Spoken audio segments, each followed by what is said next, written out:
Queremos dar boa noite para o nosso público aí na internet. Também dizer que aí onde você está, o Senhor está vendo você e tem uma palavra para o seu coração nessa noite.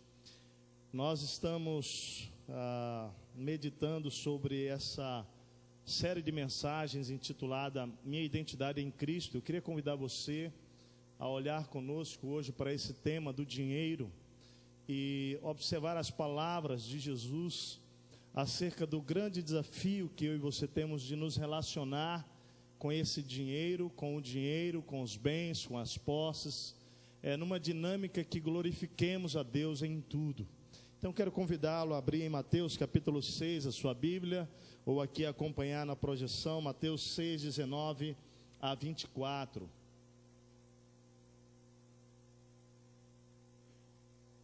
Texto de Mateus, capítulo 6, versículos 19 a 24. Diz assim: Não acumulem para vocês tesouros na terra, onde a traça e a ferrugem destroem, e onde os ladrões arrombam e furtam. Mas acumulem para vocês tesouros nos céus, onde a traça e a ferrugem não destroem, e onde os ladrões não arrombam nem furtam. Pois onde estiver o seu tesouro, ou seja, se o seu tesouro estiver aqui na terra, aí também vai estar o seu coração. Mas se o seu tesouro estiver no céu, lá estará o seu coração. E aí ele diz, os olhos são a candeia do corpo. Na verdade, só para entender, que a luz e as trevas entram pelos nossos olhos. Ele vai dizer, se os seus olhos forem bons, todo o seu corpo será cheio de luz. Mas se os seus olhos forem maus, todo o seu corpo será cheio de trevas. Portanto, se a luz que está dentro de você são trevas, que tremendas trevas são. Ninguém pode servir a dois senhores, pois odiará um e amará o outro, ou se dedicará a um e desprezará o outro. Vocês não podem servir a Deus e a Mamon, o Deus grego do dinheiro, a Deus e o dinheiro. Eu queria que você continuasse comigo para entender o versículo 25 de Mateus 6, que quase sempre a gente lê isoladamente. Mas o versículo 25 diz assim: Portanto, eu lhes digo, não se preocupem com sua própria vida, quanto ao que comer, beber, nem com seu próprio corpo, quanto ao que se vestir. Não é a vida mais importante que a comida? E o corpo mais importante que a roupa? E aí ele vai falar das aves, vai falar dos lírios, e diz, quem de vocês, por mais que se preocupe, pode acrescentar uma hora que seja a sua vida? E termina o versículo 34 dizendo, portanto não se preocupem com amanhã, pois o amanhã trará as suas próprias preocupações. Basta cada dia o seu próprio mal. E o 33 diz, busquem, pois, em primeiro lugar o meu reino e a minha justiça, e todas estas coisas vos serão acrescentadas. Vamos orar? Paizinho, louvado seja, bendito seja o teu nome. Obrigado, Senhor, porque tu nos reúnes nesse lugar com liberdade de adorar, com vozes, com canções, com orações, com liberdade, Senhor, de repartir a tua palavra, de repartir o amor uns aos outros, um entre os outros, para com os outros. Obrigado porque tu tens liberdade, tu nos destes a liberdade de transmitir para pessoas que estão tão distantes daqui a tua palavra, pessoas que não podem estar aqui hoje, mas estão na nossa cidade, não podem estar aqui, mas estão no nosso estado, no Brasil ou no mundo, Senhor. E nessa noite, nesse momento, eu rogo ao Senhor que tu visites de maneira pessoal e particular, Deus, cada um de nós, Senhor, através da tua palavra, com a ação e a manifestação poderosa do teu Espírito. Que hoje seja noite, Senhor, de salvação, que hoje seja noite de restauração, que hoje seja noite de libertação para a tua glória, Senhor. Nós invocamos o teu poder, me submeto completamente a ti, reconhecendo, Pai, que tu sabes bem quão limitado sou, Senhor, mas como confio em ti, confio no teu Espírito, Pai, e acredito que o Senhor pode se sobrepor a toda limitação e incapacidade humana. Por isso, Espírito, age aqui nos nossos corações. Eu peço que o Senhor tome cativo toda a mente, pensamento agora, Pai, e que, ó Deus, com liberdade nesse momento, o Senhor fale conosco e nos ensina, Senhor, como filhos que estamos identificados contigo, somos teus filhos, teus discípulos. Nós queremos saber usar o dinheiro para amar pessoas, servir pessoas, mas usar os recursos que tu tem nos dado, Senhor Deus, para ampliar esse amor, ó Deus, a muito mais pessoas do que nós mesmos temos pensado. Tira de nós egoísmo, tira de nós ganância, tira de nós o medo, a insegurança do amanhã, tira de nós, ó Pai, o temor de que não terá nada amanhã para prover as necessidades. Ó Pai, que essa noite seja uma noite de ressurreição, de fé nos nossos corações, Pai, para que nós saibamos quem Tu és, e para que creiamos, Pai, verdadeiramente que Tu és um Pai, e nós somos filhos amados, no nome de Jesus. Amém, amém, amém, queridos. Nós vamos continuar a nossa série então. Hoje é a 5ª mensagem. Nosso foco hoje será exatamente o nosso relacionamento com o dinheiro. Semana passada, o nosso foco foram os nossos relacionamentos. Hoje a nossa 5ª mensagem. Se você não teve a chance de ouvir alguma delas ou várias delas, eu sugiro que você acesse o nosso site, igrejabatista.org.br, e entra no link lá do YouTube, que nossas mensagens estão lá no YouTube agora, e você vai poder rever algumas dessas mensagens. A primeira mensagem foi uma introdução geral falando das duas identidades, não é? A identidade natural que todo homem tem, mas a segunda identidade, que se você já nasceu em Cristo Jesus, se você se arrependeu dos seus pecados, se você colocou a sua fé em Cristo Jesus, você possui. Nós chamamos isso de a minha identidade em Cristo, ok? A segunda mensagem, segunda semana dessa série, nós recebemos a história do nosso querido Ranulfo, pastor. A sua vida foi a mensagem. Ele compartilhou conosco como foi a sua vida sem Cristo, e também o milagre da obra restauradora e transformadora de Cristo na vida dele, quando ele então se identificou com Jesus Cristo. Na semana retrasada, o Shane ministrou sobre o poder que temos, sobre o pecado e a relação vencedora que quem está identificado em Cristo pode ter para com o pecado. E semana passada, voltando aqui, nós falamos sobre a pergunta que precisa ser feita acerca do amor quando estamos em crises de relacionamentos. Não é por que amar. Essa é a pergunta após o pecado, mas a pergunta de antes do pecado, que é a pergunta que nós precisamos fazer, e só conseguimos fazer se formos para a fonte. É como amar essa pessoa, não é? Tem pessoas que você olha e que você tem dificuldade de amar, não é? Sem nenhuma demagogia, tem pessoas que você vai ter complicação no seu coração para amar. Mas o desafio da semana passada é que se você for para a fonte do amor, Jesus, você vai conseguir amar. Você vai amar como Jesus tem amado você, apesar de, e não porque somos alguma coisa, né? Então a pergunta é como amar aquela pessoa, Deus. E Deus vai ajudando você nessa jornada. Hoje nós vamos olhar para a minha nova identidade em Cristo e a minha relação com o dinheiro. Quero levar a sua mente comigo agora lá para Gênesis novamente. Lá para o começo, para a criação. Isso é fundamental porque da mesma forma que é sábio procurar o Criador de qualquer coisa que você possua, a fim de saber o seu propósito original, inicial, assim também nós precisamos entender qual a visão original, presta atenção, de Deus ao nos criar e nos confiar seus bens e seus recursos lá no Éden. Ou seja, mais do que dinheiro, que foi o termo que eu pedi para colocar aqui, nós queremos refletir hoje sobre os bens que Deus tem confiado a nós.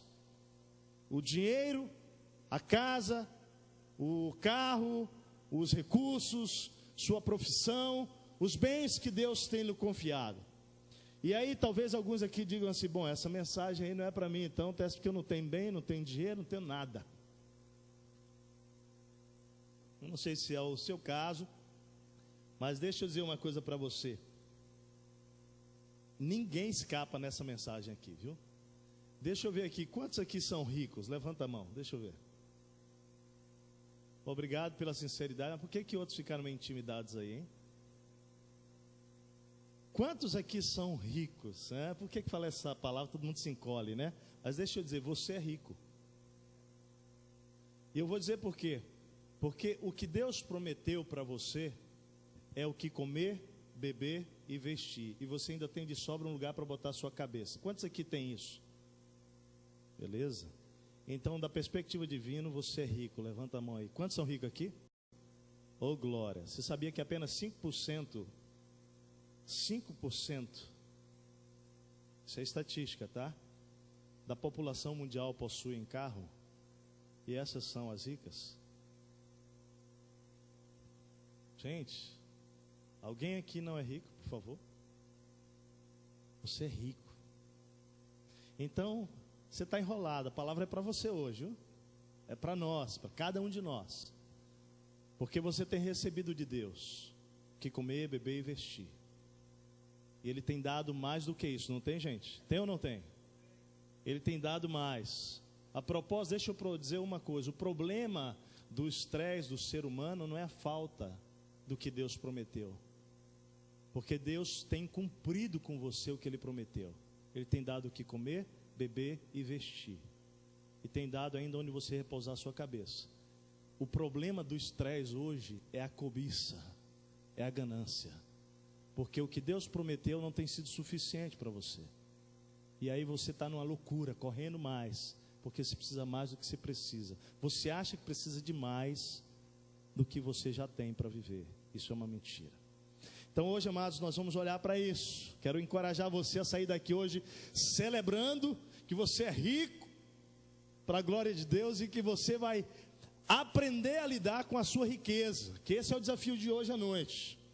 Mais do que dinheiro, querido. Portanto, não importa a quantidade que você possua, mas o que importa, ouça bem, é a compreensão do propósito de tudo que Deus quer que você faça com o que está nas suas mãos. Isso é o que importa. Na verdade, não é se é pouco ou muito. O que importa e que é indispensável é que você compreenda, não é, o propósito do que Deus fez ao colocar bens, recursos e dinheiro nas suas mãos. Nós desejamos que você tenha hoje, saia daqui com uma relação direta com Deus e com o seu propósito de amar através do seu dinheiro, através dos seus bens, das suas posses, daquilo que Ele colocou nas suas mãos. E aí começa tudo. Vamos voltar para Gênesis. Quando Deus colocou o homem no jardim, Ele confiou ao homem, Adão e Eva, os seus bens, e designou primeiramente para aquele homem o quê? Vocês vão administrar isso tudo aí, vocês vão governar sobre isso. A pergunta é: governar, administrar em que direção? Quando você olha para o Gênesis, você vê tudo que Deus colocou à disposição do homem para administrar. Amados, tudo que foi posto na mão de Adão e Eva foi para que eles administrassem. Agora, em segundo lugar, para quê? Nós precisamos entender que Deus, que é o dono de tudo, nos entrega os seus recursos para cumprir o propósito dele de mudar o mundo através de quê, queridos? Do amor. Então, tudo que tem nas suas mãos aí, tudo que Deus confiou a você, em terceiro lugar, você precisa administrar com diligência, responsabilidade e fidelidade. E aí eu queria nessa introdução dizer que o dinheiro, as posses, os bens que estão nas suas mãos, elas possuem 3 funções. Vamos lá? Eu vou passar rapidinho porque vou voltar no final essas 3 funções. Primeiro, para você usufruir. Deus olhou para Adão e Eva, deu o jardim para que eles usufruíssem do jardim. Deus mandou eles curtirem daquilo. Deus mandou eles se alimentarem daquilo. Deus amou Adão e Eva, dando os recursos para eles. Então deixa eu dizer uma coisa para você. Não é pecado usufruir daquilo que Deus tem posto nas suas mãos. Do contrário, é importante você fazer isso. Quando você vai para Eclesiastes, você vai ver o sábio instruindo para que você use os recursos que Deus deu para você desfrute com a sua família. A minha pergunta é: você tem usado o que Deus tem colocado nas suas mãos para usufruir? Usufrua. E usufrua sem peso. Vai, faz uma viagem. Vai sair de férias. A propósito, querido, tem muita gente que precisa aprender a usufruir. Porque por conta do medo do futuro ele não consegue fazer isso. Ele não consegue gastar consigo mesmo. Mas faça isso, porque Deus lhe deu esses recursos por amor a você, para abençoar a sua vida, sim, não é? E aí Deus quer suprir as suas necessidades por esses recursos e ainda quer fazer uns cafunézinhos de vez em quando para você, né? Isso é bom demais. Curta, sem culpa. Foi assim lá no jardim. Agora, voltando ao jardim também, o propósito do que Deus colocou nas mãos de Adão e Eva foi multiplicar. Se você olha o texto, você vai ver ele dando a ordem para crescer e para multiplicar. Então, tudo que nós recebemos de Deus, nossos recursos, nós também precisamos multiplicar. E muita gente faz isso bem, não é? Muita gente consegue pegar um recurso e multiplicar. Esse é o propósito de Deus, que você possa fazer isso. Agora, a pergunta fundamental vem aqui: multiplicar para quê? Para que multiplicar? Para acumular? Para status? Para que multiplicar? E aí, amados, nós vamos ver o terceiro propósito. Vamos falar sobre isso. O propósito de repartir. Tudo que multiplica precisa ser repartido. Deus quer que você pegue o recurso, gaste, multiplique e reparta. 3 funções. A pergunta é: será que é assim que a nossa sociedade sem Cristo olha para o dinheiro, para as posses que estão sob o seu poder? Claro que não. É por isso que há tanto abuso, tanto descaso, tanta arrogância, tanta presunção, tanto domínio, tanta dívida. A pessoa que não está em Cristo Jesus, geralmente olha para o seu dinheiro como algo do domínio seu. Isso me pertence, é minha propriedade. Vamos olhar um pouquinho mais acerca da visão de quem não está em Cristo, não é? Acerca, quanto às posses, quanto aos bens, quanto ao dinheiro. Como é que uma pessoa que não está identificada em Cristo olha para isso? Qual a mentalidade impregnada pelo diabo na nossa sociedade acerca desse tema dinheiro, posses, bens? Vamos começar pela relação do dinheiro e do pertencimento. Na nossa sociedade sem Cristo, o pensamento é: o dinheiro é meu, é fruto do meu trabalho, eu ralei, eu trabalhei, eu dei duro, ninguém pôs dinheiro na minha mão, é fruto do meu esforço e capacidade, fruto de muito trabalho. Já ouviu isso por aí? Já disse isso? Agora, isso é um grande engano, isso é um grande erro.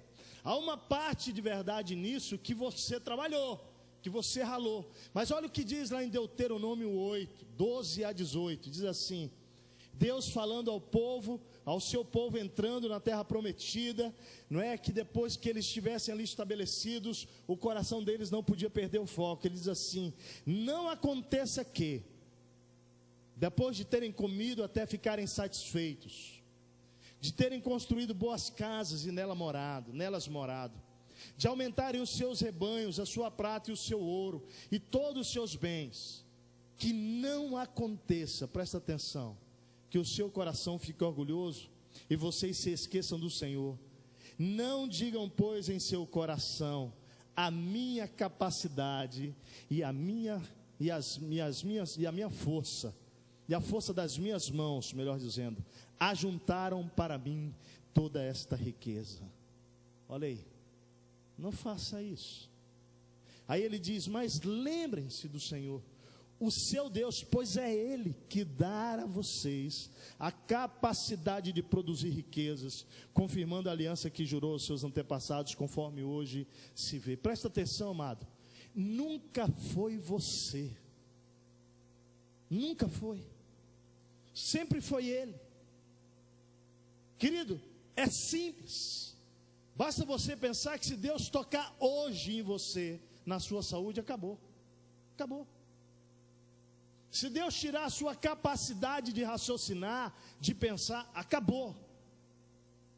Mas a nossa arrogância faz pensar que a gente tem produzido. Não, amado, não é, tudo é graça de Deus, tudo é Ele. Por isso que essa visão é uma visão distorcida. Vamos olhar o conceito da nossa sociedade sem Cristo acerca de sucesso, o dinheiro e o sucesso. Para a nossa sociedade, sucesso é sinônimo de muito dinheiro, de muitas posses e bens. Ou seja, uma pessoa com muitos bens, dinheiro é uma pessoa de sucesso para a nossa sociedade. Você acredita nisso? Eu não acredito. Eu não acredito nisso. Vamos ver o que a sociedade pensa sobre o dinheiro e Deus. A sociedade diz assim: Deus não tem nada a ver com esse assunto, mesmo porque ele não entende disso, mesmo porque ele foi pobre enquanto esteve aqui na terra. De fato, Jesus, quando veio aqui, ele viveu, né? Ele disse várias vezes que não se importava de repousar a cabeça, ele andou com simplicidade. Agora, essa é uma visão ignorante, ou gonorante, ou, sabe, bem ignorante, absoluta ignorância, porque na verdade é a falta de compreender que Jesus, quando veio à terra, ele se esvaziou de si mesmo, ele se humilhou completamente. Então ele optou por viver na simplicidade. E o texto de Filipenses diz: mesmo sendo Deus, ele não considerou que o ser igual a Deus era o que importava. Então, na verdade, a falta de compreensão de que Deus veio à terra e tornou-se o mais simples dos homens, não mudou o fato de que Deus é o Senhor do universo, o Deus do ouro e da prata, o Deus criador dos céus e da terra. Ele é o dono de tudo, queridos. A visão da sociedade sem Cristo sobre o dinheiro e as pessoas é o seguinte: que o valor das pessoas é diretamente proporcional com a sua conta bancária, valemos o que possuímos. A visão da sociedade sem Cristo acerca da igreja, do dinheiro e a igreja é o seguinte: a igreja manipula a mente das pessoas, quem dá dinheiro para a igreja é burro e ignorante. Agora presta atenção, todos esses conceitos, eles foram formados a partir de experiências negativas, de experiências de abusos, entre aspas, espirituais, de líderes espirituais, através do uso indevido de autoridade, exemplos ruins e negativos. Mas apesar disso, presta atenção, não deixa de ser conceitos distorcidos e deturpados que têm dirigido a vida de muitas pessoas para viver muito longe do propósito de Deus, que Deus tem para as suas vidas nessa área financeira. Eu gosto de pensar assim: o certo não deixa de ser certo, porque muita gente está optando por fazer errado. Certo ou não? Por exemplo, parar no semáforo quando fica vermelho não deixa de ser certo, só porque muita gente está passando no vermelho. Continua sendo certo parar. Infelizmente, queridos, os maus exemplos, eles estão distorcendo a mentalidade, inclusive do povo de Deus, da igreja, por conta das aberrações que se ouve, se faz e se fala acerca de dinheiro nas igrejas. Mas o que você precisa entender é que o que é certo continua sendo certo a despeito do que se está fazendo errado acerca do dinheiro. E nós precisamos olhar para isso hoje, porque dentro da igreja cristã, muita gente deixou de usar o seu recurso como Deus orienta, para usar a partir da sua própria cabeça. Portanto, queridos, nós precisamos examinar hoje as Escrituras para ter a visão bíblica acerca desses assuntos, de tudo que está relacionado ao dinheiro, para que a nossa relação com essa área da vida financeira ela seja uma relação que glorifica a Deus, como alguém que está identificado com Cristo. Então vamos lá, só para entender a importância, só para entender como esse assunto ele é sério. A Bíblia faz abordagens sobre esse tema de dinheiro, de posses, de propriedades, em 2.350 versículos. A pergunta é: por que você acha que a Bíblia aborda tanto sobre esse tema? Por que será? Porque o dinheiro, amado, pode se tornar um Deus na minha vida e na sua vida. Por isso Jesus chama a atenção acerca do que você e eu, acerca de eu e você não seguirmos ao Deus Mamon, não seguirmos ao Deus do dinheiro. Por quê? Porque você ou vai amar um e desprezar o outro, ou vai dar atenção a um e rejeitar o outro, porque não convivem juntos, não há possibilidade. Foi o texto que nós lemos. Ninguém pode servir a dois senhores, pois odiará um e amará o outro, ou se dedicará a um e desprezará o outro. Vocês não podem servir a Deus e ao dinheiro. Mateus 6, versículo 24. Na verdade, queridos, muitos de nós já nos identificamos com Cristo aqui. Talvez a grande maioria desse auditório. Nós somos filhos, discípulos dele, estamos identificados com eles, mas temos uma visão distorcida acerca dos bens, acerca das posses, que estão sob os nossos cuidados, que o Senhor nos confiou. E eu queria lembrar então algo que eu já disse muitas vezes para a igreja. A visão de Deus para com você e para comigo acerca das posses, dos bens, do dinheiro que está nas nossas mãos, é que nós somos maiordomos. Nós somos mordomos, nós não somos donos de nada. Querido, a visão aqui é de alguém que tem uma casa numa fazenda, não é? Imagina alguém que tem uma fazenda e lá tem o caseiro daquela fazenda, não é? Tivemos uma fazenda sexta-feira lá, e aquele homem, ele planta daquela fazenda, ele colhe o fruto daquela fazenda, ele se alimenta daquela fazenda, tem vacas lá e ele alimenta-se do leite daquela vaca, toda a sua família. Mas querido, ele não é o dono da fazenda. O dono da fazenda chegou lá na sexta-feira. E se o dono chegar lá e dizer: me dá tudo que você fez aí, o que ele tem que fazer? O que ele tem que fazer, gente? Ele tem que dar. E se ele não der, ele é demitido. É ou não é? Presta atenção. O que você tem aí nas suas mãos nunca foi seu, nunca pertenceu a mim e a você. Nem o carro, nem a casa, nem o seu salário, nem os seus filhos. Tudo é dele e é para ele. E sabe o que significa? Que se Deus chegar pedindo o terreno, você dá. Se Deus chegar pedindo a casa, você dá. Viu, Estela? Pegar o teu carro, Deus dá. Mas se Ele quiser, Ele pede de volta, você tem que dar, Estela. Porque Ele é dono de tudo. Funciona assim. Essa é a visão do reino, amado. Agora, nós temos passado a viver como se somos proprietários.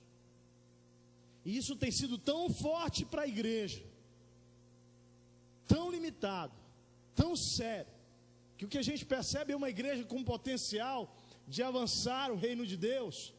Eu estou falando igreja a nível assim, não da Monte Serra, mas a igreja de Jesus. Mas muita coisa que pode ser feita não tem sido feito, porque nós não temos aprendido que Deus é o dono de tudo, e estamos retendo. Aí você precisa fazer, sabe o quê? Entender o papel do dinheiro, dos bens que estão sob a sua administração, para que o seu coração não se apegue ao dinheiro e faça dele um Deus, roubando o seu amor de Deus e colocando o seu amor no dinheiro. Se você quer uma ajuda para isso, pega os canhotos do seu talão de cheque, se você usa ainda, e pergunta quanto está registrado de investimento no reino de Deus. Olha para o extrato do seu cartão de crédito e pergunte-se o quanto Deus tem usado, não é? Dos recursos que estão nas suas mãos para o reino dele. O que você tem feito com as suas economias? É por isso, amado, que Jesus falou mais sobre esse assunto que qualquer outro. Das 38 parábolas, presta atenção só, contadas por Jesus, 16 delas são sobre finanças, são sobre dinheiro, sobre posses. Jesus sabia, querido, que nós íamos conviver diariamente com esse assunto, e que o dinheiro competiria com ele pelo domínio de nossas vidas. E por isso ele queria que nós guardássemos nos nossos corações esses princípios. Pasmem, mas 50% dos divórcios atualmente, a causa principal, sabe qual é? Dinheiro. 50%. E em 90% dos divórcios, a área financeira é citada como uma das causas.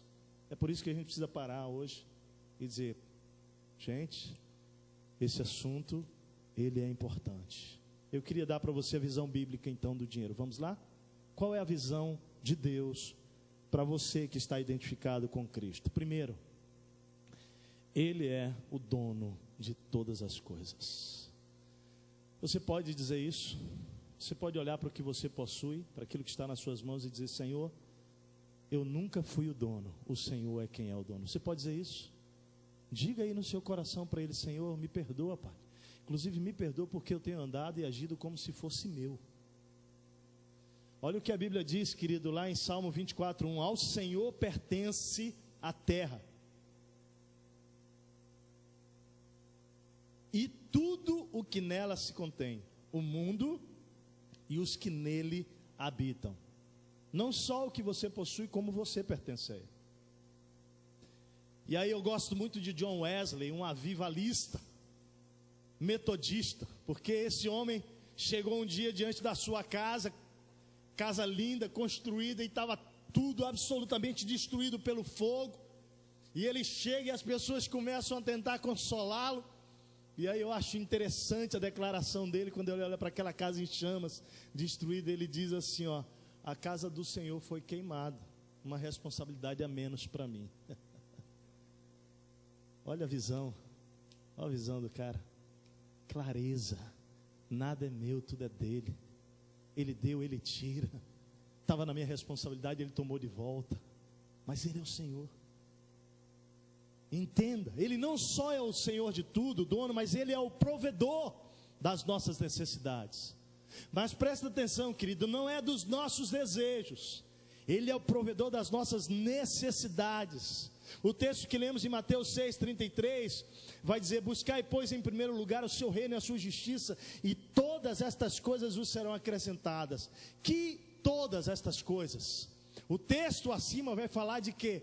Vai falar da vestimenta, vai falar do alimento, vai falar das necessidades básicas. Amado, você não pode questionar Deus, porque Deus tem suprido aquilo que Ele se comprometeu com você de fazer. Ele tem lhe dado o que comer, beber e vestir. Amados, tem muita gente deprimida, mas deixa eu dizer, a maior causa da depressão de muita gente tem sido, sabe o quê? Desejos não satisfeitos, e não a ausência daquilo que se precisa para viver. Muita gente chorando por aí, perdendo o sono, mas não é porque falta o que Deus prometeu. É porque aquilo que seu coração anseia, quer tanto, que é muito mais do que Ele prometeu. Você está lá lutando para ter, perdendo o sono, ralando, fazendo tanta coisa, perdendo às vezes família, perdendo saúde, e não tem conquistado. Será que você pode aprender a teologia do contentamento, que diz que a piedade com o contentamento é grande fonte de lucro? Se você tiver com o que comer, beber e vestir, estejais, pois, com isso contente. A pergunta é: estamos contentes com isso mesmo? Talvez você volte até a dormir novamente, sem remédios, se você começar a agradecer novamente pela fidelidade no que Deus prometeu para você, e não no que você tem ansiado, porque Ele é fiel, Ele é provedor.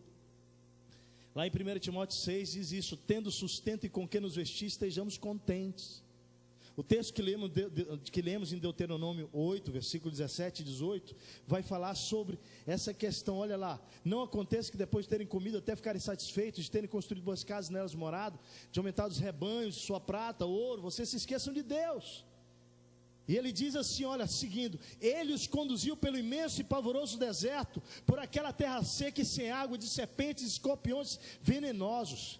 Ele tirou água da rocha para vocês e os sustentou no deserto com maná, que os seus antepassados não comiam, não conheciam, para humilhá-los e prová-los, a fim de que tudo fosse bem com vocês. Não digam, pois, em seu coração que foi a capacidade de vocês. Em terceiro lugar, Deus é o dono de tudo, Deus é o provedor, e nós somos os mordomos que devemos ser fiéis. Salmo 8:6 diz assim: deste ao homem o domínio de toda a criação, a autoridade sobre todas as criaturas. Primeira carta aos Coríntios, capítulo 4, versículo 2 diz: o que se requer desses administradores, desses encarregados que receberam de Deus, é que eles sejam fiéis. É o que se espera de nós. Então hoje nós precisamos dar o foco certo para você que está em Cristo. Precisamos ser uma igreja que ama pessoas e usa o dinheiro para amar mais e mais. Vamos ver algumas confusões acerca do dinheiro dentro da teologia e tentar esclarecer. Confusão dentro de igreja. Olha só, 3 visões dos cristãos acerca do dinheiro. Primeiro, é a teologia da prosperidade. Tem gente que acredita no que vai ser dito agora. Eu não creio, mas eu preciso abrir essa teologia, porque ela está presente aí. Deus nos chamou para ser ricos. Teologia da prosperidade acredita, somos filhos do rei, então temos uma herança, só que ele entende que essa herança, ela é terrena também. Quem não é rico, teologia da prosperidade, pensa, é porque não pede, falta fé, ou porque está em pecado. A teologia da prosperidade diz que para receber você tem que dar. Então dá 100, recebe 100 de Deus, dá 1000, recebe 1000. Na teologia da prosperidade, Deus é meu servo, Ele me serve, e eu sou o Senhor. Então eu determino para Deus o que eu quero, o que eu não quero, o que deve, o que não deve. A teologia da prosperidade olha para o dinheiro, para a riqueza como um direito, e não considera a escassez, não considera problemas de qualquer ordem, espera como instrumentos de Deus para a formação do nosso caráter. Baseado num texto tão importante da Bíblia, Mateus 7, que diz assim: peçam e será dado, busquem e encontrarão, batam e a porta será aberta, pois todo o que pede recebe, o que busca encontra, aquele que bate, a porta será aberta. Qual de vocês, se seu filho pedir pão, lhe dará uma pedra, ou se pedir peixe, lhe dará uma cobra? Se vocês, apesar de serem maus, sabem dar coisas boas aos seus filhos, quanto mais o Pai de vocês que está nos céus dará coisas boas aos que lhe pedirem. É um texto importante, tem muitas lições, mas você precisa olhar e formar uma teologia inteira bíblica. Se você for para outro texto que fala sobre pedir, diz assim: pedis e não os recebeis, porque pedis para o quê? Para os vossos próprios deleites, prazeres, desejos. Quer dizer, não se faz uma teologia com um versículo apenas. A segunda teologia que gera confusão é a teologia da pobreza. É o inverso da teologia da prosperidade. Nessa teologia, o dinheiro, para eles, é a raiz de todos os males.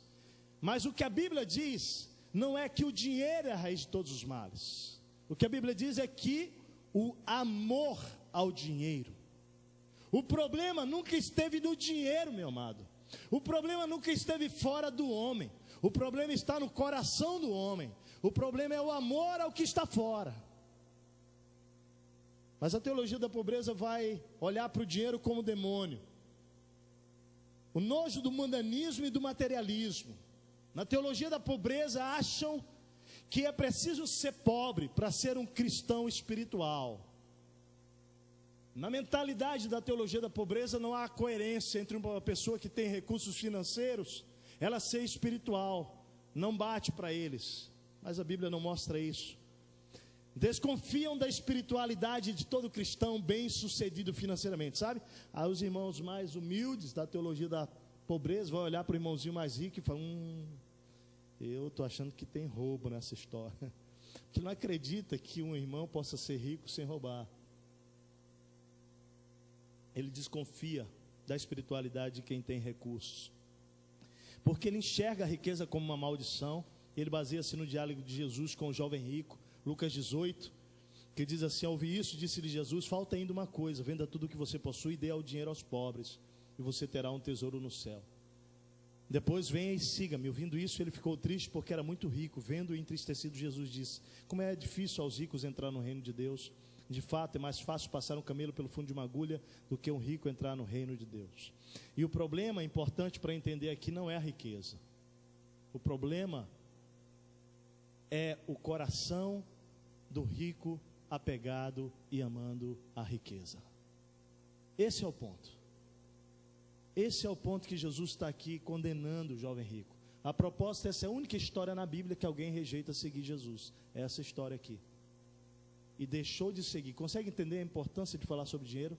Ele deixou de seguir Jesus por causa do amor dele pelo dinheiro. Mas vamos para a teologia então central da Bíblia sobre dinheiro. Aquilo que é a visão bíblica, eu vou chamar da teologia da mordomia. Deus é o dono de tudo e nós somos apenas seus mordomos. Os bens materiais são um privilégio e uma responsabilidade dados por Deus em proporções diversas. O foco não é acumular riqueza ou renunciá-la, mas o foco é ser sábio na condução dos recursos que Deus me confiou. E aí eu quero ler com você a parábola dos talentos. Vamos lá? Está lá em Mateus, capítulo 25, versículos 14 a 30. Olha comigo, diz assim: e também será como um homem que ao sair de viagem, chamou seus servos e confiou-lhe os seus bens. Esse homem aí é Deus, tá bom, queridos? A um deu 5 talentos, a outro 2, a outro 1. A cada um de acordo com a sua capacidade. Você percebe claramente que Deus, ele decide dar para um 5, para um 2, para um 3. E nesse texto vai dizer que uma das coisas que Deus considera é a capacidade de multiplicar os recursos que Deus confiou. Isso é muito sério. Em seguida partiu de viagem.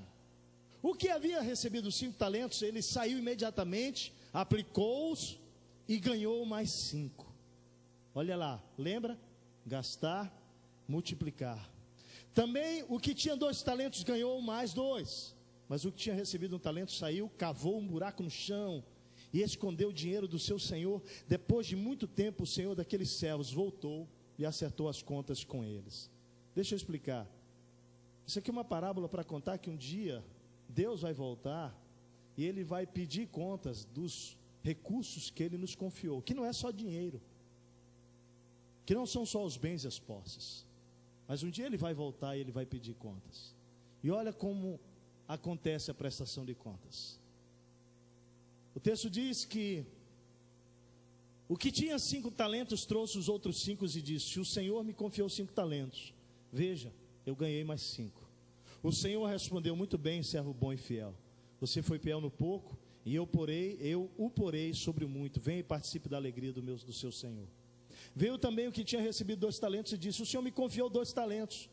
Veja, eu ganhei mais 2. O Senhor respondeu: muito bem, servo bom e fiel. Você foi fiel no pouco, e eu porei sobre o muito. Venha e participe da alegria do seu Senhor. Por fim, veio o que tinha recebido 1 talento e disse: eu sabia que o Senhor é um homem severo, que colhe onde não plantou e junta onde não semeou. Por isso tive medo. Olha só, primeiro ele começa covardando, né? Já culpando Deus do erro dele, ao invés de assumir a responsabilidade, né? Por isso eu tive medo, saí e escondi o seu talento no chão.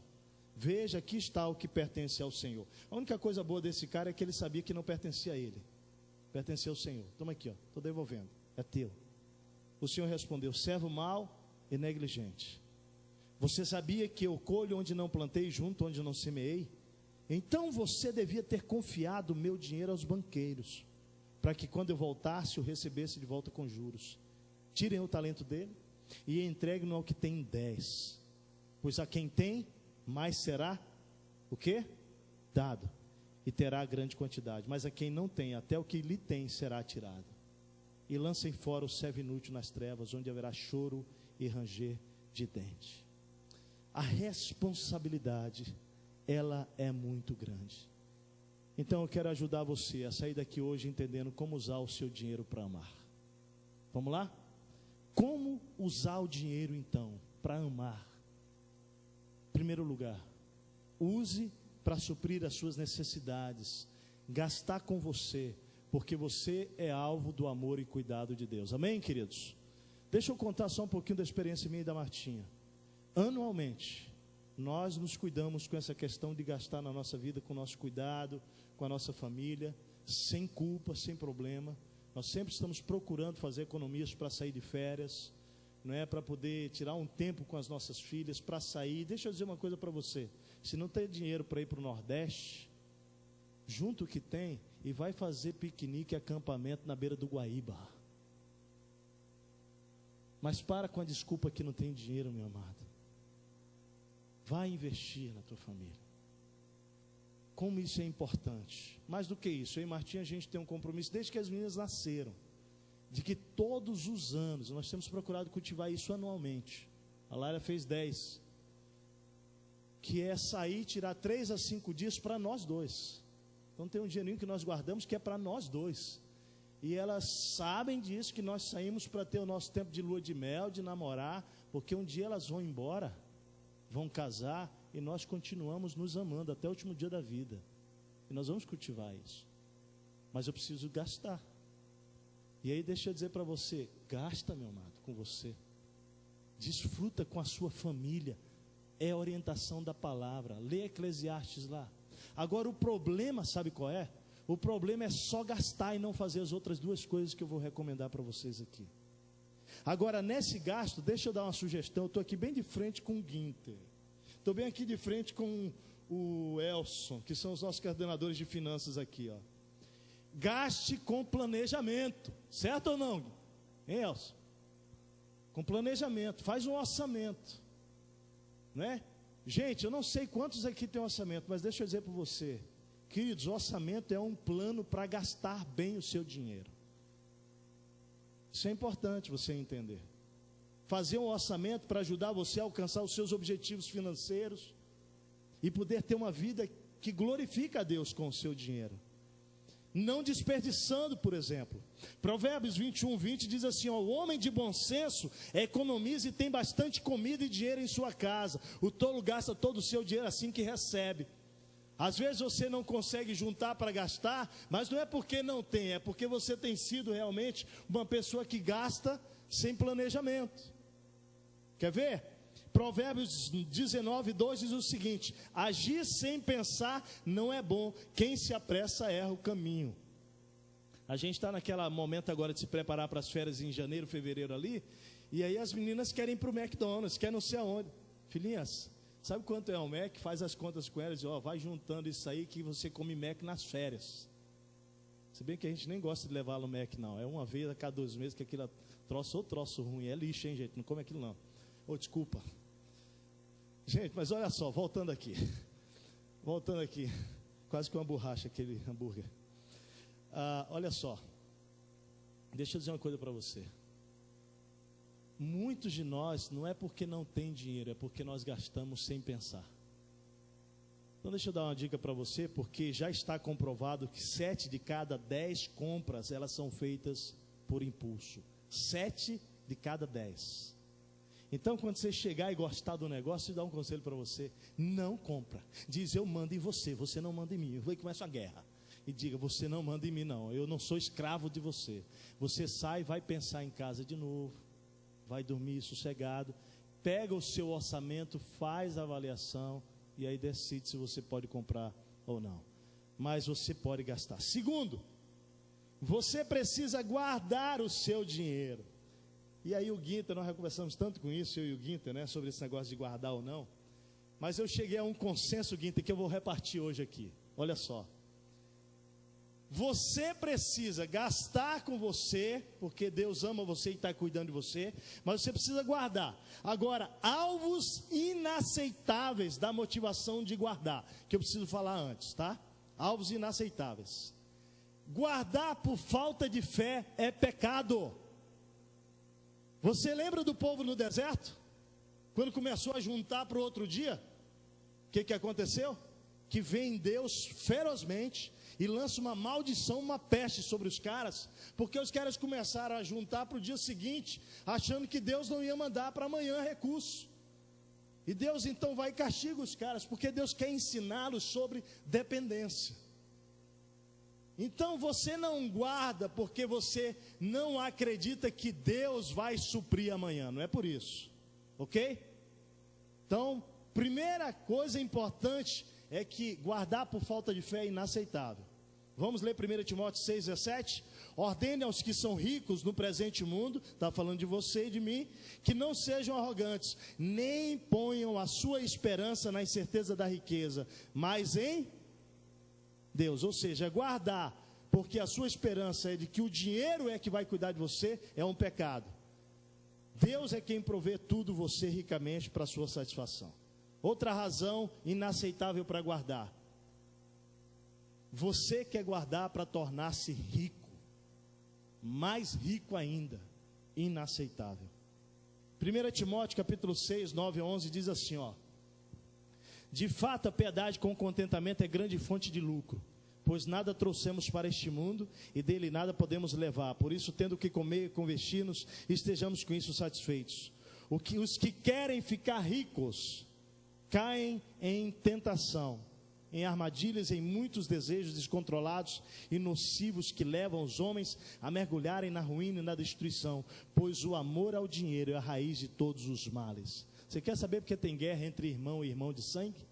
Você quer saber por que tem guerra entre nações, entre empregado e patrão, entre colega de trabalho? Tudo é por conta de amor ao dinheiro, que é a raiz de todos os males. Guerra entre família, por conta de herança, tudo amor ao dinheiro, raiz de todos os males. Aí olha o que ele vai dizer: algumas pessoas, por cobiçarem o dinheiro, desviaram-se da fé e se atormentaram com muitos sofrimentos. Você, porém, homem de Deus, quantos aqui são homem e mulher de Deus? Deixa eu ver aqui, olha o conselho para nós: fuja de tudo isso, por favor, foge, busca a justiça, busca a piedade, a fé, o amor, a perseverança e a mansidão. Então o teste: guardar por quê? Vamos lá. Finalmente eu quero dizer: guardar por uma questão de responsabilidade com o que Deus lhe confiou. Acertei aí, Guinta e Elson? Sabe como Deus falou isso comigo? Eu estava em casa fazendo meu planejamento sobre o futuro de guardar, e estava numa grande crise, aquela que eu te contei, Guinta. Mas Deus, parece que eu não estou tendo fé que isso vai me suprir. E aí Deus me trouxe o texto de Provérbios 30, 25, que eu quero repartir com você. Você precisa guardar, sabe por quê? Não é porque você não confia em Deus, mas porque Deus lhe confiou bens e recursos capazes de sustentar você, não só agora, mas amanhã também, quando chegar o inverno. E Deus falou comigo lá em Provérbios 30, 25, usando a sua criação. Olha o texto: as formigas, criatura de pouca força, contudo armazenam sua comida no verão.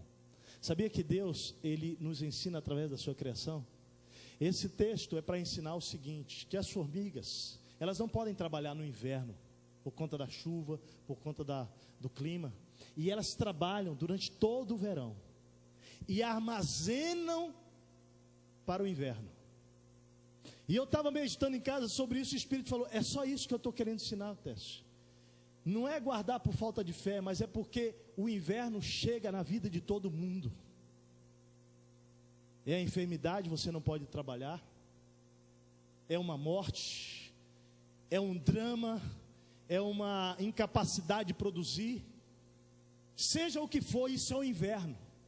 E eu tenho dado o verão hoje para a sua vida, para que você possa guardar para o inverno. Então seja responsável, porque quando chegar o inverno, você precisa suprir as suas necessidades com o que eu já tenho lhe dado. Amados, então deixa eu dizer por que guardar. Como guardar o dinheiro para amar? Primeiro, para atender às necessidades futuras da sua família no inverno. Amém, querido? Guarda lá o que você conseguir. Depois você faz o curso de finanças, que tem toda uma tabela importante. Nós temos aí um curso de finanças na igreja. Procura, vai fazer lá, vai te dizer quantos % para que você possa cuidar dessa parte. E aí quando você guarda, você atende a necessidade futura da sua família e você multiplica esse recurso como Deus ordenou. Então, primeiro gastar, depois guardar. Em terceiro lugar, você precisa dar. E deixa eu dizer uma coisa, não preciso me esforçar muito para falar para você gastar, porque quase sempre a população brasileira está endividada. Gastar não é problema, o problema é gastar com equilíbrio, é isso que Deus tem que consertar na nossa vida. Multiplicar, pegar o recurso e multiplicar, muita gente faz isso muito bem. Eu acho que o nosso maior desafio nessa noite aqui é aprender a dar. E deixa eu dizer para você para quem você quer dar e por que você quer dar. Você precisa dar, querido, para fortalecer o seu relacionamento com Jesus. Porque Mateus 6:21 diz que onde estiver o seu tesouro, aí estará o seu coração. Quando você dá, você está dizendo que o seu tesouro não está no dinheiro. Segundo, você está se identificando com o seu Senhor, se tornando parecido com Deus, porque Deus amou o mundo de tal maneira que Ele deu o seu Filho.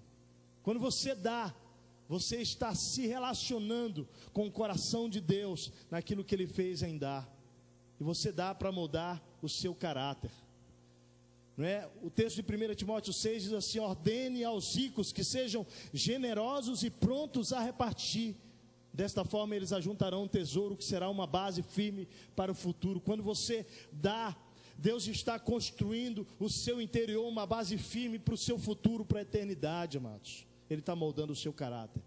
Agora talvez você diga, mas para quem dá? Para quem dá? Em primeiro lugar, você precisa dar, devolver o que pertence a Deus. Queridos, deixa eu ensinar uma coisa para você, só recordar para muita gente aqui. A teologia do Antigo Testamento, nós vamos ler o texto do Antigo Testamento agora, sobre dízimo.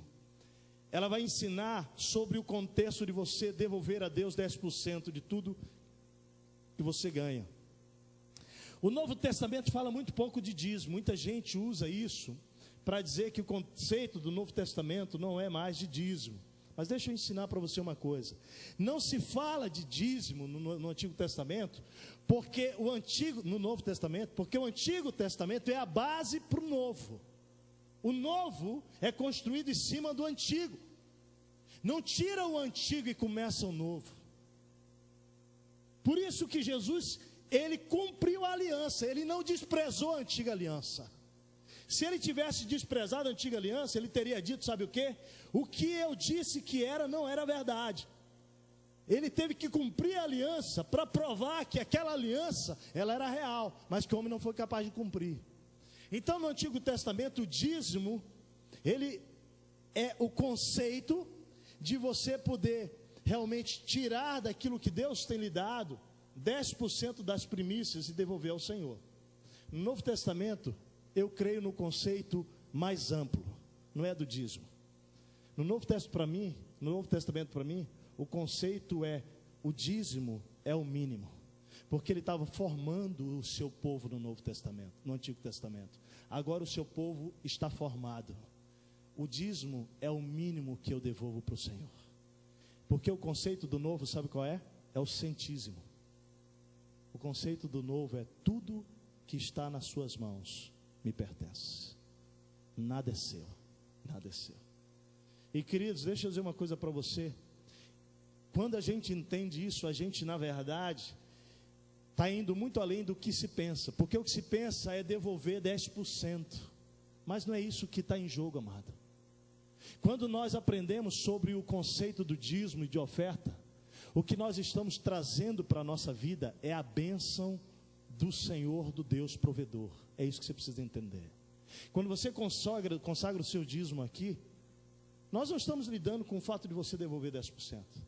O que está acontecendo no mundo espiritual na sua vida é que Deus está entrando entre a maldição e você e fazendo uma aliança de que o inimigo não pode tocar na sua vida nessa área financeira. O que não significa que você não vai passar por problema financeiro, mas não é por ataque de Satanás, é por trabalho do caráter de Deus para que você não ame o dinheiro. Consegue entender? Então, amados, vamos ler o texto de Malaquias, para você compreender isso, capítulo 3. Diz assim: de fato eu, o Senhor, não mudo. Então, se você pensa que ele mudou no Novo Testamento, não mudou nada. Por isso vocês, descendentes de Jacó, não foram destruídos. Desde o tempo dos seus antepassados, vocês se desviaram dos meus decretos e não lhes obedeceram. Voltem para mim e eu voltarei para vocês, diz o Senhor dos Exércitos. Mas vocês perguntam: como voltaremos? Pode um homem roubar de Deus? Contudo, vocês estão me roubando. Olha que exortação de Deus. E ainda perguntam: como é que te roubamos? Queridos, olha a resposta de Deus: vocês me roubam nos dízimos e nas ofertas. Vocês estão debaixo de grande maldição, porque estão me roubando. A nação toda está me roubando. Tragam o dízimo todo ao depósito do templo, para que haja alimento em minha casa. Ponham-me à prova, diz o Senhor dos Exércitos, e vejam se eu não vou abrir as comportas do céu e derramar sobre vocês tantas bênçãos que nem terão onde guardá-las. Impedirei, olha lá, Deus livrando você do inimigo. Impedirei que pragas devorem suas colheitas, e as videiras nos campos não perderão o seu fruto, diz o Senhor dos Exércitos. Então todas as nações chamarão vocês de felizes, porque a terra de vocês será maravilhosa. Gente, diz o Senhor dos Exércitos: vocês têm dito palavras duras contra mim, diz o Senhor. Ainda assim pergunto: o que temos falado contra ti? Vocês dizem: é inútil servir a Deus. O que ganhamos quando obedecemos aos seus preceitos e ficamos nos lamentando diante do Senhor dos Exércitos? Por isso agora consideramos felizes os arrogantes, pois tanto prosperam os que praticam o mal, como escapam ilesos os que desafiam Deus. Olha o que estava acontecendo na mentalidade do povo, um conflito interior. Eles estavam dizendo o seguinte: o que adianta a gente obedecer nos dízimos, nas ofertas, se nós continuamos sofrendo? E a gente olha para o ímpio lá, para o cara que está roubando e está enriquecendo, e a gente está aqui sendo fiel e não recebendo nada. Sabe por quê? Porque a visão nossa, ela é limitada, ela é aqui, ó. Só que a visão de bênção na perspectiva de Deus não é isso aqui. A visão de bênção na perspectiva de Deus é a eternidade. Olha como ele vai responder para o povo sobre isso. Ele diz assim, ó: depois aqueles que temiam o Senhor conversaram uns com os outros, mas lá haviam aqueles que estavam com o coração no lugar, e o Senhor ouviu o que eles falaram com atenção. Diz assim: foi escrito um livro como memorial na sua presença, acerca dos que temiam o Senhor e honravam o seu nome. No dia que eu agir, diz o Senhor dos Exércitos, eles serão o meu tesouro pessoal. Eu terei compaixão deles como um pai tem compaixão do filho que lhe obedece. Então vocês verão novamente, olha só, a diferença entre o justo e o ímpio, a diferença entre os que servem a Deus e os que não o servem. Deixa eu dizer, um dia vai ficar claro a diferença da sua fidelidade. Queridos, por isso eu digo, essa é a área mais complicada do coração do ser humano. É o entender que nós recebemos, que nós multiplicamos, mas não para acumular, mas para repartir. Queridos, nossa igreja tem feito tudo o que tem feito, para a glória dele, com 25% de pessoas no máximo que são dizimistas nessa igreja. E deixa eu dizer, isso é uma vergonha, porque nós podíamos estar avançando muito mais. Mas sabe por que você não tem dizimado? Por conta do medo do futuro. Deixa eu dizer uma coisa para você, queridos, tem muita gente sofrendo nessa área financeira, muita gente sofrendo e clamando a Deus para pagar as contas e resolver os pepinos. Mas eu preciso lhe dar uma palavra muito séria hoje aqui. Não viva a sua vida administrando os recursos como se eles são seus, melhor dizendo, como se eles são seus, e depois corra para Deus vir pagar as suas contas, porque Ele não vai se envolver nisso. Quando você governa, quando você dirige e decide, assuma as consequências.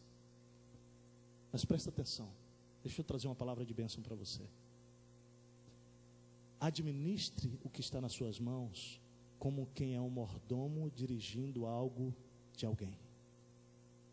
Consulte, ore, pergunte, tema ao Senhor do que está nas suas mãos. E tudo que você fizer, Ele vai vir com a sua mão por trás para abençoar e para pagar as contas. Sabe o que o texto diz? Prova. Ali não é prova de me testa, não. Ele está dizendo assim: experimenta para você ver que Deus eu sou. Experimenta. Deixa eu dizer, queridos, o privilégio ele é seu, você precisa entender isso. A bênção é sua. Então, em primeiro lugar, você precisa entender que você precisa devolver o que é de Deus. Porque se você não está devolvendo, querido, é tão grave, porque a condição que você está é de um ladrão. E você não é ladrão. Você não é uma ladra. Tudo é do Senhor, querido. Dar para quem mais? Para o reino? Mas você precisa dar para a sua família. Se você tem pessoas na sua família passando por necessidade, a função de ajudar, em primeiro lugar, é sua, depois da igreja. Por isso que quando a gente vai ajudar, a gente pergunta sempre para os filhos, quando é caso dos pais: vocês podem ajudar os seus filhos, os seus pais, ou não? Porque a Bíblia, olha o que diz 1 Timóteo 5,8, vai dizer o seguinte: se alguém não cuida dos seus parentes, e especialmente dos da sua família, negou a fé e é pior que um descrente. Então é responsabilidade de cuidar da sua família. Você precisa entender isso, você precisa dar. Agora, uma sugestão é que quando você for ajudar essa pessoa da sua família, procura saber as reais fontes do problema. Porque às vezes você vai estar suprindo uma situação que é de indisciplina financeira, que é de um comprador compulsivo, gastador compulsivo, e aí não adianta você ficar dando, você vai precisar treinar essa pessoa, seu parente, para ele aprender a administrar, né? Mas não deixe ele passar necessidade. Em terceiro lugar, você dá para quem? Para os necessitados. Atos 20:35 diz que em tudo que fizer, mostrei-lhe que mediante, em tudo que fiz, mostrei-lhes que mediante o trabalho árduo, devemos ajudar os necessitados, lembrando as palavras do próprio Senhor Jesus que disse: há maior felicidade em dar do que em receber. E Efésios 4:28, falando da nova identidade em Cristo, diz: o que furtava não furte mais, antes trabalho, fazendo algo de útil com as mãos, para que tenham que repartir com quem estiver em necessidade. Queridos, é isso que Deus tem para nós, e eu quero que você possa sair daqui dizendo: Deus, eu quero fazer isso. Dar com alegria, porque lá em 1 Coríntios 9 diz que nós precisamos dar não com pesar a obrigação, porque Deus ama quem dá com alegria. E lá em Coríntios 13 diz que ainda que eu dê aos pobres tudo que possuo, se não tiver amor, nada disso vale. Eu quero terminar. Eu queria chamar a equipe para vir aqui, mas dizendo o seguinte: essa é a visão do dinheiro quando minha identidade está em Cristo Jesus. Nós somos o quê? Donos ou mordomos? Mordomos. Saia daqui hoje livre. Livre. Amado, é liberdade, sabe por quê? Porque se você age como dono, os problemas vêm, caem todo o peso sobre você, porque você é o dono, age como dono. Agora, se você é mordomo, lembra da fazenda? Quando dá o problema na fazenda, quem tem que resolver é o mordomo ou é o senhor? Os problemas da fazenda é o dono que vai lá resolver. Quando você age como mordomo, o Senhor vem para tratar, Ele vem para suprir, Ele vem para agir. Creia nisso. Então, amados, eu queria sugerir para você, nós fomos desafiados hoje a administrar os recursos que Deus nos confiou para amar de 3 formas: suprindo minhas necessidades, gastando comigo, mas com responsabilidade, doando, dando e guardando. Então eu queria que você pudesse imaginar, a partir de hoje, sair daqui, e quando você for trocar o seu carro, você perguntar primeiro para o seu Senhor se Ele quer mesmo que você troque o carro dele. Esses dias eu estava pensando nisso, eu ia trocar o meu carro e Deus me fez uma pergunta. Vou só repartir a minha experiência com você. A pergunta que Ele me fez foi o seguinte: você precisa de um outro carro para amar tanto quanto esse carro tem ajudado você a amar? Um carro novo vai te fazer amar mais do que você ama com esse carro? Sabe qual foi a minha resposta, Zé? Não, Deus. Então para que trocar? Ele não está quebrando, está funcionando. Para que um carro novo, se você pode amar tanto quanto o outro com esse carro? Gente, quando a gente entende que nós não somos donos de nada, tudo muda. A semana passada você viu claramente que você e eu fomos criados para quê? Para amar, né? Não é isso? Você acredita nisso? Deus criou Adão e Eva lá, amou, para eles repartirem esse amor. Se esse é o paradigma que rege a sua vida, amar a Deus e amar pessoas até o fim, sem parar, então esse paradigma é que vai levar você em todas as suas decisões, seja comprar um carro, seja viajar, todas as áreas da sua vida. Eu e Martinho visitamos a casa de uma família recentemente, foi muito legal mesmo, porque ele foi mostrando cada peça da casa, fizemos um passeio, e quando chegou lá no compartimento lá da casa, ele disse assim, ó, esse espaço aqui não existia, mas depois que eu entendi que o meu propósito nessa terra é amar, nós decidimos fazer esse espaço. E aí eles fecharam o espaço com um pergolado, botaram uma lareirinha do lado. Esse aqui é o espaço para o nosso pequeno grupo, porque eu entendi que minha casa ela precisa existir para amar. Você pode imaginar? O paradigma leva você. Se você entende que você existe para amar, as suas decisões vão ser tomadas para amar. E aí, querido, eu quero terminar definindo para você prosperidade. Eu quero terminar dando a definição da minha vida, para a minha vida, Martinho, do que é prosperidade. Prosperidade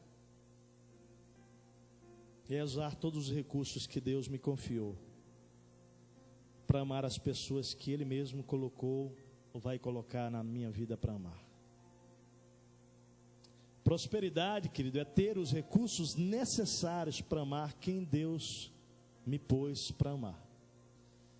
Nesse caso, por exemplo, uma pessoa que possui uma casa de 500 metros quadrados, uma pessoa que possui uma casa de 30 metros quadrados, um barraquinho, podem ser prósperas. Ambas podem ser prósperas. Se ela pegar aquilo que ela tem e usar para amar, as duas pessoas são prósperas. Agora, se aquele que tem uma casa de 500 metros quadrados não usa aquela casa para amar, ele tem um bem, ele tem um recurso, mas ele não tem prosperidade, porque prosperidade é usar os recursos que Deus lhe confiou e que são dele, para amar.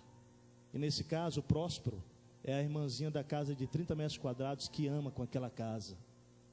Ela é próspera, aquele outro, ele tem bens, mas ele não descobriu a prosperidade na perspectiva divina. Sabe por quê, amado? Porque prosperidade é amar. Tudo o que Deus fez, os recursos que Deus põe aqui na terra, ok? Os recursos que são divinos, eles vão existir para a eternidade. Você sabia que no céu, o que é riqueza para nós na terra vai virar a rua? Na terra, o ouro é riqueza. No céu, o ouro vira a rua onde você e eu vamos pisar. Você consegue entender que prosperidade não tem a ver com o que é temporal? Prosperidade é o que dura para sempre. Por isso, o amar é o que vai estar presente no céu. O céu vai ser rico de quê? De quê? De amor. É essa prosperidade que eu quero, cara. É essa que eu quero viver. Você quer isso? Eu quero cantar essa canção com você, porque hoje é dia de libertação aqui. Hoje é dia que o Senhor quer libertar você. E a maior libertação que você pode ter hoje é dizer: Senhor, me perdoa porque eu agi até hoje como dono de tudo, mas eu não sou dono, eu sou mordomo. E eu quero te devolver tudo que é teu. Eu quero aprender a usar isso para a tua glória. Eu quero aprender. Amados, por isso essa série de mensagens, né? Queremos que você reveja os seus paradigmas. Para que eu existo? Para amar. Se você descobre que existe para amar, tudo pode ser diferente. Sua casa, seu carro, seu dinheiro, seus bens, seus filhos, tudo. Porque tudo vai ser para amar. Levanta, amado. Vamos ficar em pé. Ouve essa canção.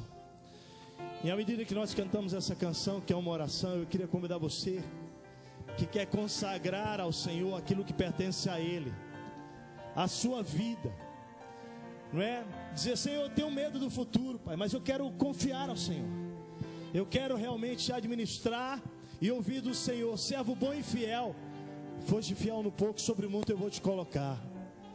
E você poder viver essa experiência tremenda de gastar, cuidar da sua necessidade, mas poder também multiplicar isso para dar,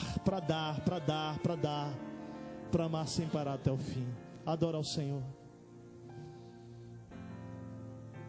Te dou meu coração e tudo que há em mim, entrego meu viver por amor a ti, meu Rei. Eu queria orar com você. Se Deus falou com você e você quer fazer esse compromisso, sai do seu lugar. Vem. E vem, Senhor, eu quero viver nessa dimensão em relação às minhas finanças. Eu quero consagrar a minha vida, eu quero consagrar os bens. Eu quero ser esse administrador fiel, Senhor. Sai do seu lugar e vem, querido. Pode vir. Se Deus falou com você, vem entregar tudo ao Senhor. Oh, Pai.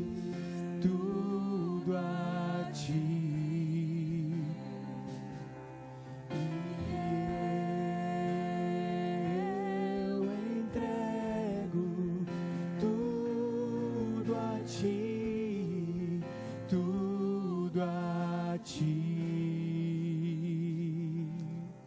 Só toca um pouquinho. O nosso tempo já estourou, mas eu não posso deixar de dizer, você está vendo uma grande batalha de alma. É por isso que Jesus falou que você vai amar um e odiar o outro. O convite de hoje, ele é muito mais profundo. Ele é o seguinte: você precisa dizer para o dinheiro: eu vou amar a Deus e odiar você, porque você tem afastado meu coração de quem eu devo amar. Queridos, isso não é brincadeira não. Nós estamos vivendo um momento onde os casamentos, as famílias estão se perdendo por causa do amor ao dinheiro. Esse momento de vir aqui à frente é um passo de fé, onde você vai romper com o inferno, onde você vai romper mesmo aí no seu coração, dizendo: Deus, eu sei, eu entendi o que o Senhor falou aqui, que eu sou escravo, eu sou esse servo do dinheiro, mas hoje eu quero me tornar senhor do dinheiro, porque o dinheiro, ele é um excelente servo, mas ele é um péssimo senhor. Você precisa dizer não para ele hoje. Você precisa hoje dizer: Senhor, eu quero entregar tudo a Ti, Pai. Você precisa sair daqui hoje como mordomo, amado. Você precisa sair daqui hoje como mordomo, dizendo: Senhor, nada é meu, tudo é Teu, e eu quero Te pedir perdão. Eu tenho que me arrepender mesmo, Senhor. Sair da negação, querido, hoje aqui, porque se trata de uma guerra espiritual nesse momento. Mas Deus te chamou aqui hoje para a libertação essa noite, para que você seja livre em nome de Jesus. Consagra o teu casamento, consagra a tua vida. Se Deus falou, sai do seu lugar e vem enquanto cantamos essa canção.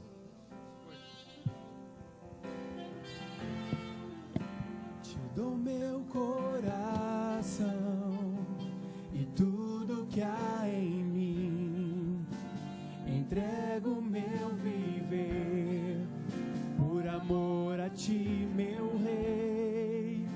Meus sonhos rendo a Ti e meu direito dou.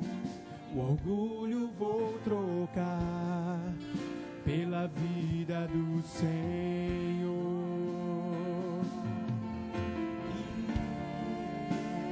Eu entrego tudo a Ti, tudo a Ti.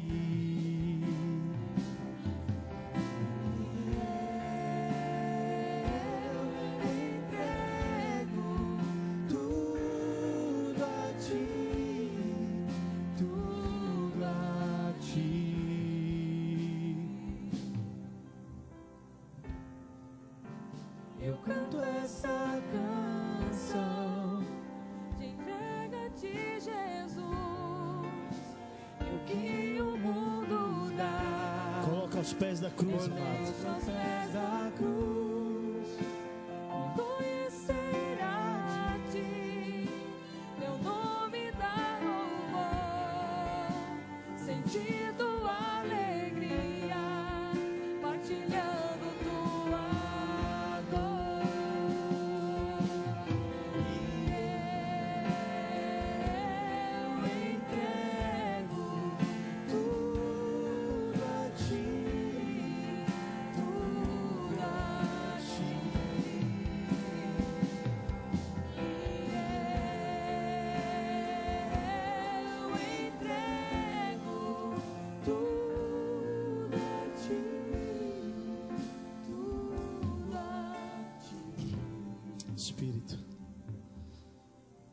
aqui estão, Senhor Deus, essas pessoas declarando com integridade, honestidade, dizendo: Senhor, eu quero viver nessa dimensão, Pai.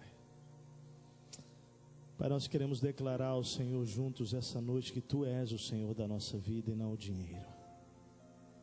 Nós queremos declarar de todo o nosso coração a Ti, Senhor, que nós vamos amar o Senhor e odiar o dinheiro. E todas as vezes, ó Pai, que o nosso coração for pego, nós queremos, ó Pai, que o Senhor nos livre dessa armadilha, Senhor. Pai, eu quero rogar por essas pessoas que estão aqui dizendo: Senhor, Tu sabes exatamente aquilo que está no mais profundo dos seus corações, mas Pai, eu quero rogar nesta noite aqui por libertação, Senhor. Que pelo sangue de Cristo Jesus, Pai, cada pessoa que está aqui, que está dizendo não para o amor ao dinheiro, Senhor, possa ser liberta completamente, Senhor, desta prisão hoje à noite. A prisão do medo, Senhor, do futuro. A prisão, Senhor, de achar que o Senhor vai deixar faltar. Ó Deus, a prisão de desconfiar do Teu amor, da Tua fidelidade, do Teu cuidado. Nós queremos hoje pedir que o Senhor destrua todos esses medos nos corações dessas pessoas. Pai, nós queremos consagrar essas vidas com tudo que elas têm de volta ao Senhor. E queremos sair daqui numa posição diferente, não mais de Senhor, mas numa posição de servos. Ó Deus, o meu trabalho, a minha empresa, o meu carro, a minha casa, os meus filhos, nada é meu, Senhor, tudo é Teu, Pai. Tudo é Teu, Senhor. E nós queremos consagrar de volta ao Senhor e pedir, ó Deus, a sabedoria para administrarmos isso de maneira que glorifique o Senhor, Pai. Porque estamos identificados contigo, Senhor, somos Teus filhos. Tu governas sobre nós, Pai, e nós queremos ser mordomos fiéis, Pai. Que quando o Senhor pedir de volta, nós daremos, Pai. Mas nós não queremos ser negligentes. Nós queremos, ó Deus, multiplicar isso. E nós queremos, ó Pai, dar. Nós queremos repartir todas as vezes que o Senhor mandar. Pai, torna esses homens e mulheres aqui pessoas que entregam ao Senhor. Ó Deus, crendo, Pai, que o Senhor vai supri-los em todas as suas necessidades. E que a oração deles seja: eu te quero, Senhor, mais do que o ouro. Eu te quero, Senhor, mais do que tesouros, Pai. Eu te quero mais do que a minha vida, Senhor. Ó Deus, que essa seja a oração desse Teu povo. Pai, torna a Tua igreja uma igreja, ó Deus, que só tem um Senhor. O Senhor é o nosso Deus. Senhor, nós queremos ser governados por Ti aqui. Obrigado, Deus, porque Tu tens suprido todas as nossas necessidades. Nós declaramos, Pai, que nossa fé está em Ti e que de Ti vem tudo o que nós necessitamos.